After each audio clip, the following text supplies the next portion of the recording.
let me do my screen share here. Let's see. Okay. And please, you should see a slide that says SNS module review. Do you see that? Okay, good, yes. Good. All right. So what we'll do is we're going to review a little bit for the exam, and then we'll have a little bit of time for Q&A. So I know the stress, kind of like Kevin here, we showed him last time, you may be a little nervous about this. Don't be nervous. You've got some time to prepare. You've got some time to study. So no reason to freak out before the exam. So let's get into these questions here. If I don't get volunteers, I will make a volunteer. So we'll put it that way. What is the difference between type 1 and type 2 muscle fibers, and how does it influence the type of exercise and sport? So who would like to try that one? Can I go? You bet, Roger. Go ahead. Right. So type 1 would be slow twitch, and type 2 would be fast twitch, and then there's type 2A and type 2B, I believe. Maybe it's referred to type 2X as well. So in terms of different sports, slow twitch muscles would typically be for, let's say, maybe endurance runners or more endurance sports, whereas fast twitch or type 2 muscle fibers will be mostly used in more explosive exercise like powerlifting or sprinting and whatnot. Yeah, very good. Good answer. So yeah, Roger touched on everything. So, you know, they have the type 1 that are the slow twitch. They're smaller in diameter. Okay, remember that, they're smaller in diameter. They have more mitochondria. That right there tells you they're going to be more for aerobic activity, all right, because they have that increased amount of mitochondria. Don't forget about that. Myoglobin and capillaries. So if you're to look at your muscle, if you were to look at it, these are going to be visually darker because you've got more blood flow. Okay, you've got more mitochondria, you've got more intramuscular fat in some of these as well. So fatigue resistance, again, you're going to go towards aerobic, towards running, long distance cycling, things like that. Type 2, fast twitch, larger diameter, okay, and they can produce twice fast twitch. Okay, so you're looking at 58 milliseconds. They have a more rapid form of myosin, ATP ACE, than type 1. Okay, so again, we're firing off a little differently. We're using energy a little differently, more efficient and anaerobic. All right, those, like you said, sprint sports, powerlifting sports. Subcutaneous activity categories, subcategories, again, type 2A, type X. And that kind of replaces the old A, B, and C, but it's good to know those because you see it in literature. So very good. Okay, good. All right, so next question here is, I would like someone to describe energy balance and how is it used to create a quality nutritional plan.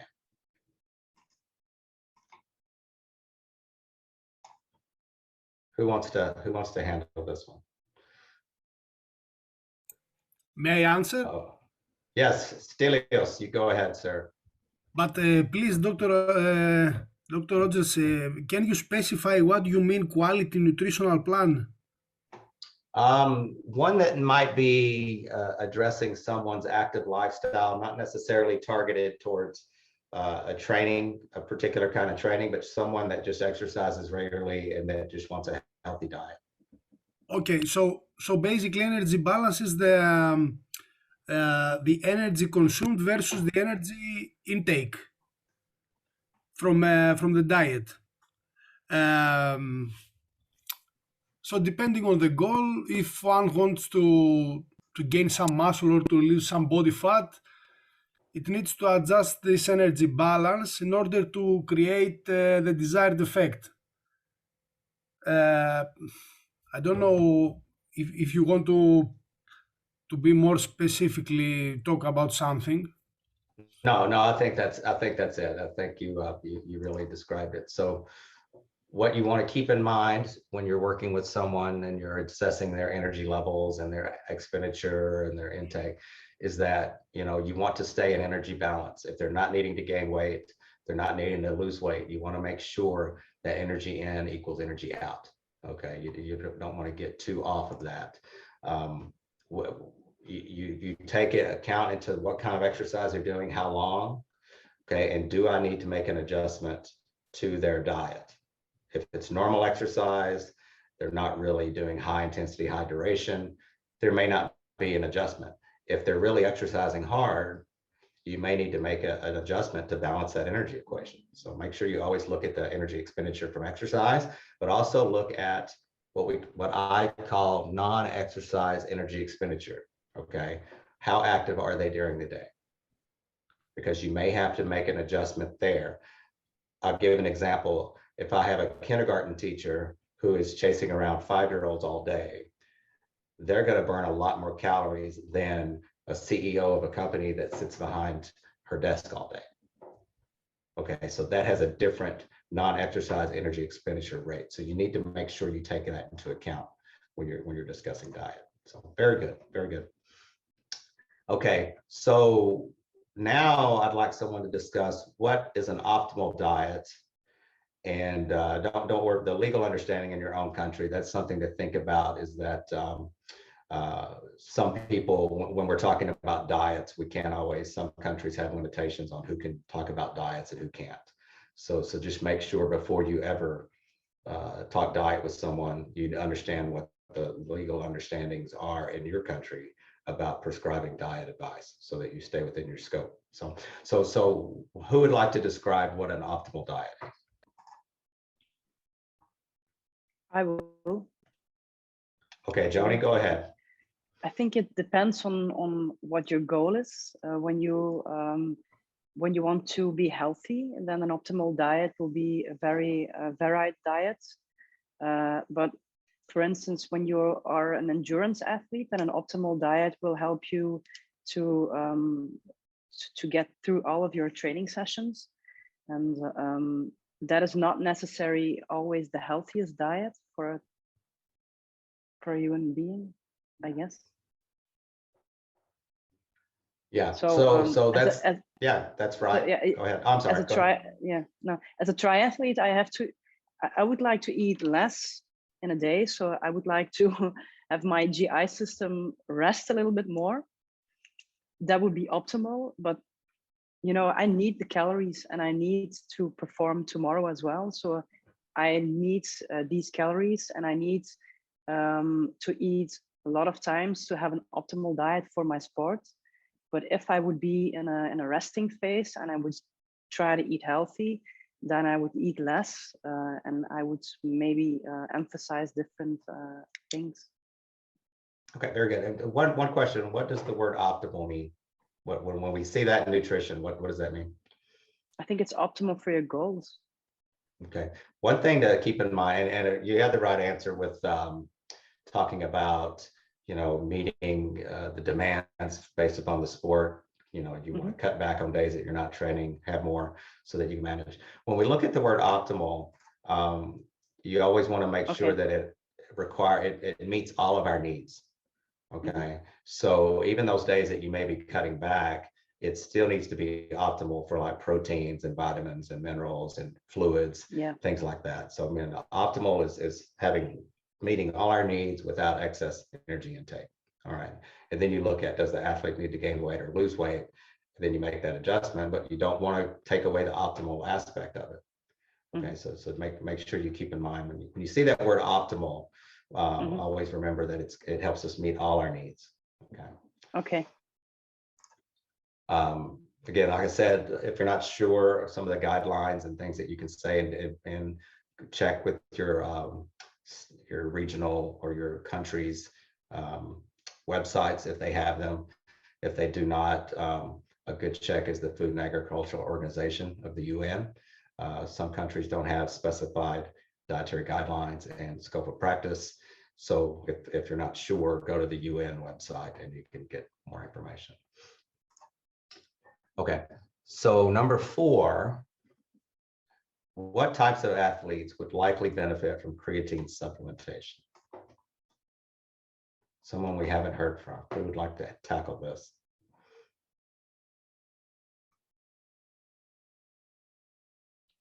Yeah, I would like to answer that. Okay, Ankit, let's go ahead and hear you. The strength and endurance athlete that would probably be benefit from taking creatine monohydrate supplements. And as I've read the ISSN position stand on creatine, and I would really, say that ISSN has done a great work on studying the creatine supplement. So as per that, it will benefit the strength and power athletes, right? And there is no need to load it as we used to do it previously, as per the latest studies by the ISSN. So these type of athletes will most likely to be benefit, because it will provide them with more ATP regeneration, more creatine phosphate in their muscles. Gotcha. Good. Good. Now, what about an endurance athlete? Would it benefit them at all? Yeah, it would benefit them too, but I think it will be more beneficial to the strength and power athletes. That's why I've used creatine as a supplement in my study also, like in my presentation also for my sprinting athlete. Good. Good. Yes. So again, Eckert was right on the money with how to use creatine. The answer I always give people is everybody should take it. Is that every athlete, every person should take it.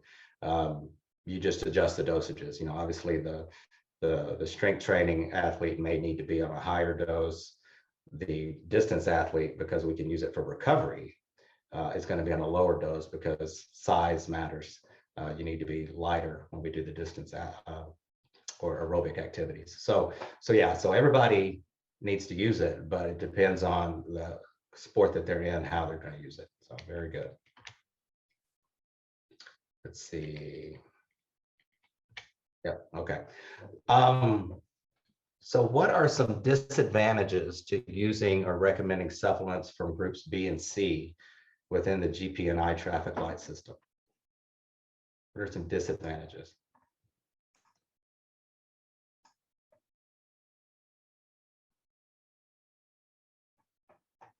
May I answer? Let me get somebody else that hasn't answered yet, Stelios, and then we'll let you do another one. I'm going to pick on, let's see, Oksana. Can you answer this one? Disadvantages. So group B is, I remember, is evidence to support, and group C is, how to say, you can find everywhere, but it's not really recommended by the nutrient. Right. Right. That's right. Yes. Mm-hmm. Gotcha. Yeah, and so one thing to keep in mind, group B, as Oksana said, there is research, but it's maybe conflicting. Maybe there's some reason 50% of the research says it's beneficial, 50% says it's not beneficial. So we're not getting that equivocal statement of, okay, this works. So they're not necessarily widely accepted by everyone, especially organizations like the ISSN or other ones that work with these products. But they may have benefits in certain circumstances. Okay, so you just need to do a little more due diligence and research if you're going to recommend one of these. So group C, again, this is some more group B that you've seen. Energy drinks fall into that category. Sometimes they're very beneficial, but sometimes they're not. And again, the research will back that up. And then group C, really nothing behind it other than hype. So those are the ones you really want to limit, because the danger could be, someone could get hurt if it's got unregulated amount of stimulants in it, or something that's works in synergy with another substance. It can create some issues. So group C, you definitely want to be cautious when you have a client using those. So very good answer, Oksana. All right, number 6 here. How many weeks does it take beta alanine to reach saturation point in the muscles and begin acting as a pH buffer? Let me try. Is it 4 weeks? 4 weeks. You are absolutely correct. So you look at it, it takes between 2 to 4 weeks on the beta alanine. And again, we discussed this. One of you had recommended it we were talking about the pole dancing competitions. That beta alanine benefits these 1 to 5 minute exercises. Okay, so you want to look at what the competition level is, creatine, the little glucose, and then that beta alanine is going to really help out. But yeah, 2 to 4 weeks it's going to take to get into the system, because it takes time to sort of load it a little bit. Okay, so we want to make sure the athlete uses this well in advance and when they're going to need it. So again, practice it during a training sessions. Get that 2 to 4 weeks down, so your timing is critical. Some things from the ISSN beta alanine statements. Again, 4 weeks we're seeing here seems to be the best one. So again, if you can get at least 2 weeks in, that's better than nothing. 4 weeks seems to be optimal. But again, that also depends on your dosage. If you have a very small athlete, it's not going to take 4 weeks. A larger athlete, it may. So just keep that in mind. Good answer. Very good answer. So now with number 7 here, what are some ways to avoid overtraining syndrome? And I'm going to pick Amara because I see her flipping through all her books and looking for the answer. Yeah, I caught you. So I'm going to pick on Amara because she probably knows it because she's got her book in front of her. I'm still looking, actually. I'm still looking. Well, think about it. Think about it. What overtraining? Just think about common sense here. What does that mean? To avoid, I think actually to know your body, like to realize if you have any symptom, like you feel fatigue and more to like dehydrate. Then because I used to actually overtraining, but I don't know overtraining syndrome way before I'm learning this. So now I do know. So like what I thought before was like I feel more fatty and I don't eat properly. So but I keep pushing myself to just go like work out and things like that, and I feel more fatigued, dehydrate, and I look really sick actually. Yeah, I can't function properly. So I think that's some of the what I thought. Right. Yeah. So how would you avoid that if you started feeling those symptoms? What are some things that you would do to make those better? To actually to stop working out, like stop working out and rest, and then like take care of my food intake and hydrate myself. Yeah. Oh, absolutely right. You touched on all of those. See, you didn't need to cheat and look in your notes. You had this all along. So one thing to work with whether it's yourself, like Amara was saying, or it's your client, you need to determine if it's burned out, if they're just burned out and tired, or is it overtraining syndrome? Okay, and remember, there's not one cause. Okay, it's not necessarily just their training. It could be their diet. It could be their stress levels. It could be a lot of activity during the day. One way to really avoid it is they need to eat enough carbs for performance and also for recovery. All right, because if they're not recovering, they're not going to perform better on their training. You want to monitor your clients closely with their training and recovery so that you don't get into this situation. If you do, then you put them on a short leash and say, okay, we're going to cut back on our training. We're going to increase our carbohydrates so that we can start to feel better. Okay, so again, it's as a trainer working with these athletes, it's something you really need to think about and take notice if you start seeing some issues. So, okay, number 8 here. What is the optimal dosage of caffeine per kg of body weight? Let's see if I heard from everybody. I think I've heard from everybody. Okay, Stelios, you want to jump on this one? Yes, thank you. Right. 150 milligrams to 400 milligrams, I think. And now is more better? Can I take like 1,000 and that would be even better? I think it says, if I'm not mistaken, after 400 milligrams total dose, it's not beneficial, more beneficial, I think. Yeah, no, correct. That's the right It- answer. Is that it, this is one of those supplements that, excuse me, that more is not better. Okay, you can may get I a add lot of something? issues. Yes, yes, sir. Please, sir. Yes, and I want to point something that is very, very, very important. There is a lethal dose of 4 grams with caffeine, and I had a very, very bad experience because I took caffeine anhydrous, not in anhydrous form, not in pill form, which contains maximum of 200 milligrams. I took the powder, and I Mhm. accidentally took nearly 1.5 gram, which is like 25 coffees. Wow. I nearly have had a death experience. I want to point this out to whoever takes in anhydrous in powder form to be very, very cautious. Very, very cautious. I had my heart rate 200 beats, beating for 24 hours. Really. Wow. Really. Wow. Yeah, I'm glad you brought that up, because if you do use the supplement, it's very hard to have too much caffeine from coffee.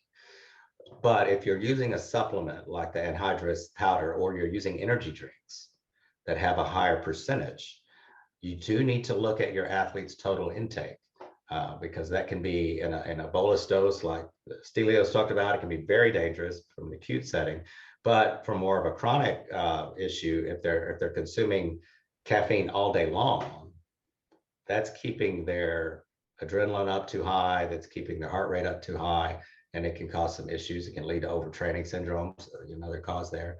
So yeah, you want to see how much you give them. Optimal dosage, you're looking at 3 to 5 milligrams per kg. Again, Pete, you have to also look at their diet.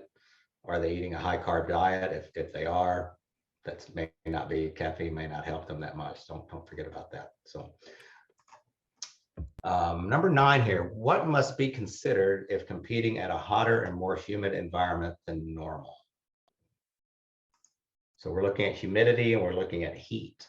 What must be considered? I can do this. Okay, go ahead. Yeah. Your fluid intake and your sodium intake has to be appropriate when you are racing or competing in these kind of environments. And why is the that? answer you're looking for? Yeah, why? Because you are losing a lot of sweat.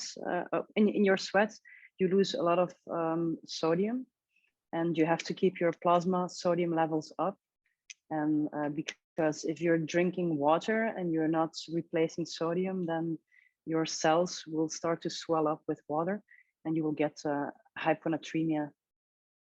Gotcha. And what also happens when we're in a humid environment versus a dry environment? How does that affect our thermoregulatory system? Yeah, your sweat keeps sticking on your body, so you don't have cooling from the air or something. So that's why, Right.